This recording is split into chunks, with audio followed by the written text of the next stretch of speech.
What is going on, guys? This was quite the story-filled week 2 of football. Sadly, there's a super long list of notable players who suffered significant injuries. The entertainment value of football won't be the same without some of these star players. It was a rough week for several teams, players, fans, and of course, the many fantasy football managers out there. Let's hope this trend doesn't continue throughout the season. In the meantime, here's a look at where all 32 NFL teams stack up against each other as we head into week 3. Number 32, New York Jets. Previously 32. How can we possibly move the Jets out of the bottom spot? They were downright humiliated 31-13 at home by the seriously banged up San Francisco 49ers. The Jets allowed Jerick McKinnon to run for 55 yards on a 3rd and 31 play. The entire defense is atrocious. The offense is even worse. Not sure if Sam Darnold will see a 4th year with this organization. That's probably a good thing for him, though. He's probably going to pull a Tannehill and go do well on another team.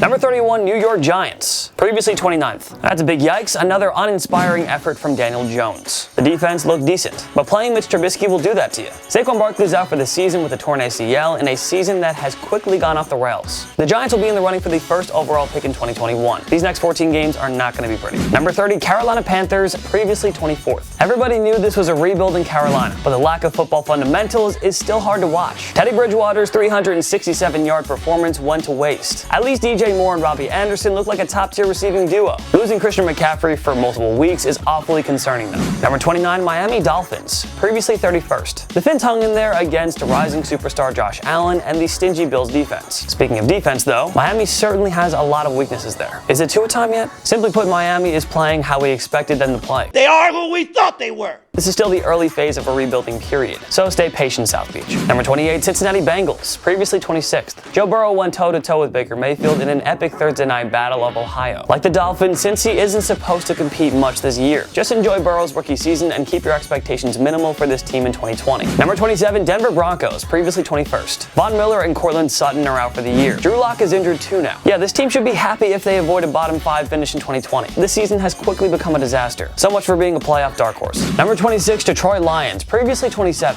Ah yes, another blown lead by a Matt Patricia coach team. So much for a rebuild defense. Matthew Stafford is going to have another one of his prime years wasted. Remember when the Lions had a qualified head coach in Jim Caldwell? You know, the guy who had 3 winning seasons in 4 years. The man who took Detroit to the playoffs twice. Number 25, Atlanta Falcons. Previously 28th. The 28-3 sequel. This time the Falcons blew a 20-point lead against the Dallas Cowboys in week 2. No matter how great the Matt Ryan-led offense performs, Atlanta's coaching miscues, defense, and special teams will always find a way to blow it. Dan Quinn's seat is so hot. I'd be surprised if he could sit down between now and Sunday. Number 24, Philadelphia Eagles. Previously 16th. The good news, the Eagles play in the laughable NFC East. The bad news, just about everything else. Carson Wentz and the star-studded offense can't get much going. Offseason acquisition Darius Slay hasn't been able to improve a woeful secondary. So what's going on in Philly? Number 23, Minnesota Vikings. Previously 15th. Yeah, another big yikes. That Kirk Cousins extension already looks like a horrible mistake. Literally nothing is going Minnesota's way. The offense in every aspect is performing under expectations. The entire defense is a mess, and that schedule isn't getting any easier. Number 22, Houston Texans. Previously 20th. Yes, the defense is horrible. Yes, the offensive line is doing nothing to protect Deshaun Watson. Yes, Watson is the only guy performing, but can you imagine a harder 2-week stretch? The Texans had to play Patrick Mahomes and then Lamar Jackson. Let's cut them some slack. Number 21, Washington Football Team. Previously 23rd. After a stunning comeback win against Philly in week 1, Washington predictably regressed in a week 2 road loss to Kyler Murray and the Arizona Cardinals. At least the front 7 is performing as expected. They brought down Kyler Murray 3 times. This team really isn't as miserable as we thought they'd be.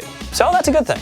Number 20, Jacksonville Jaguars. Previously 22nd. Man, Gardner Minshew just doesn't want this team to tank for Trevor Lawrence. After a shocking week 1 home win against the Indianapolis Colts, Minshew Mania nearly led the Jaguars to an upset victory over the Titans. Give Doug Marrone credit. He's getting the most out of a young, superstar-deprived roster. Minshew and rookie corner CJ Henderson have been especially impressive thus far. Number 19, Cleveland Browns. Previously 30th. A big-time jump for the Browns here. That's the offense Kevin Stefanski had in mind. Baker Mayfield made plenty of smart throws. Odell Beckham Jr. finally got involved, and the ground game gashed the Bengals on Thursday night. Big time. If that offensive performance is a preview of what's ahead, the Browns are going to be a playoff contender. Just too bad they can't play the Bengals every week. Number 18, Indianapolis Colts. Previously 25th. What a phenomenal bounce-back effort for Phillip Rivers and company. The Colts completely shut down the mini offense. Rivers cut his interception total down to 1 this week, and rookie Jonathan Taylor took over the game with 101 rushing yards and a touchdown. The Colts avoided a disastrous 0-2 start. They're back in business and look ready to roll. Number 17, Tampa Bay Buccaneers, previously 19th. Tom Brady was very hot and cold. Mike Evans and Leonard Fournette were incredible, and the Bucs took advantage of several inexcusable mistakes by the Panthers on both sides of the ball. You'll take a win any day of the week, but Tampa Bay has a long way to go before we can consider them a Super Bowl contender in the NFC. Number 16, Los Angeles Chargers, previously 13th. Even if they blew a late fourth quarter lead, there was truly no shame in losing to Patrick Mahomes. Justin Herbert had a grade A NFL debut, nearly outdueling the league's best player. The Chargers defense is the only one that seems to give Mahomes some problems. Anthony Lynn and his staff deserve massive praise. This team is good enough to make some noise. Number 15, San Francisco 49ers, previously 14th. The mood felt like anything but a blowout road win. The 49ers were hit hard by injuries this week,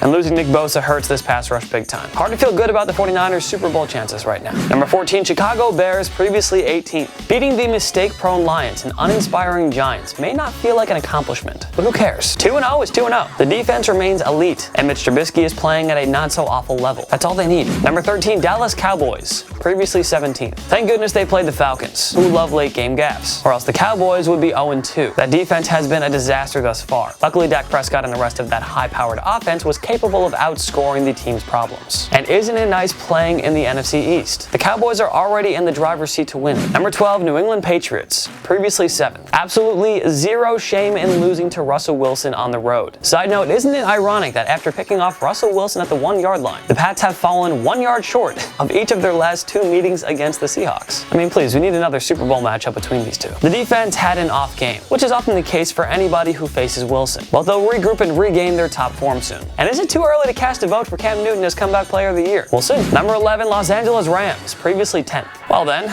these Rams really came to play this year. Despite a plethora of key departures in the offseason, the Rams have chosen to swim, not sink. Jared Goff and the rushing game look as dominant as they did during their run to the Super Bowl in 2018, and the defense is holding its ground too. Many doubted them, but this Rams team looks like they're ready to get back to the big game. Number 10, New Orleans Saints, previously 3rd. That was one of the most lackluster and disappointing efforts in the Drew Brees, Sean Payton era. Suddenly we're not so confident in this team as a contender. Undisciplined play, too many defensive meltdowns, and Drew Brees looks like he's lost several steps. And the schedule gets harder from here. Saints fans better hope that stinker on Monday was a mirage, and not a sign of what's to come. Number 9, Las Vegas Raiders, previously 12th. Welcome to the top 10, Raiders. That's what happens when you thoroughly dominate a powerhouse team like the Saints. Derek Carr, dare we say, looks like an early MVP candidate. Good luck stopping Josh Jacobs, Darren Waller, and Henry Ruggs. That front 7 is downright ferocious too. Yeah, these guys are for real. Buy the hype. We know they'd be a sleeper team. Number 8, Arizona Cardinals, previously 6th. Kyler Murray wants that MVP award. And who could have imagined that DeAndre Hopkins would be such a star on this offense? That's sarcasm, obviously. The battle for the NFC West Division crown will be a joy to watch, as will the MVP race between Murray and Wilson. Number 7, Tennessee Titans, previously 11th. Sorry for doubting Ryan Tannehill's inability to repeat his career year. And we're also sorry we had questions about the defense. Right now, the Titans are the favorites to win the AFC South. They're clicking on all cylinders. Number 6, Buffalo Bills, previously 8th. Yeah, they played the Jets and the Dolphins, so what? Josh Allen went from a 300-yard performance to a 400-yard performance. The guy is a star now, and the defense is taking care of business as usual. The Patriots really do have some competition in the division, for once. Number 5, Pittsburgh Steelers, previously 9th. No more questions about Ben Roethlisberger's elbow. He looks as good as ever. The Steelers are spreading the ball around on offense, and the league's best pass rush is wreaking havoc in opposing backfields once again. There's no doubting it now. The Steelers are a legitimate Super Bowl contender with 0 glaring flaws. Number 4, Seattle Seahawks, previously 5th. The hashtag Let Russ Cook and Russell Wilson MVP campaigns are alive and well. Who was the last quarterback to throw 5 touchdown passes against the Patriots before Wilson? That would be Drew Brees, who accomplished the feat in 2009. Wilson is now 3-1 against Belichick, and it should be 4-0, with 13 touchdowns against 2 interceptions. This is against the greatest coach ever. So yeah, the Seahawks offense is an absolute juggernaut. They just need the pass rush to start doing its job. We conclude this entry with a quote from the hooded genius himself, who had the following to say about Russell Wilson. I'm glad we only have to play him once every 4 years. Number 3, Green Bay Packers, previously 4th. Remember when Aaron Rodgers was washed up, and when his relationship with the Packers was going to fall apart following the Jordan Love selection? A 67.6 completion percentage for 604 yards, 6 touchdowns, and 0 interceptions through 2 games. I would hate to play against that man right now. Number 2, Baltimore Ravens, previously second. Somehow Lamar Jackson and the offense look even better than last year. This team led the NFL with 33.2 points per game in 2019. They have averaged 35.5 points through the first 2 weeks of 2020. Is anybody going to find a way to stop this offense? Number 1, Kansas City Chiefs, previously first. Patrick Mahomes had another clutch comeback performance. The defense made the big stops when they needed to, and Harrison Butker played hero again. They look exactly like the team that took home the Lombardi Trophy last year. They haven't missed a beat. I'll tell you this much. The winner of the Chiefs-Ravens Week 3 Monday Nighter will be in the number 1 spot here next week. I mean, how can they not? What changes would you make to our Week 3 power rankings? Join me in the comment section below. Make sure to follow myself and TPS on social media. We post great content all the time. YouTube, Instagram, TikTok.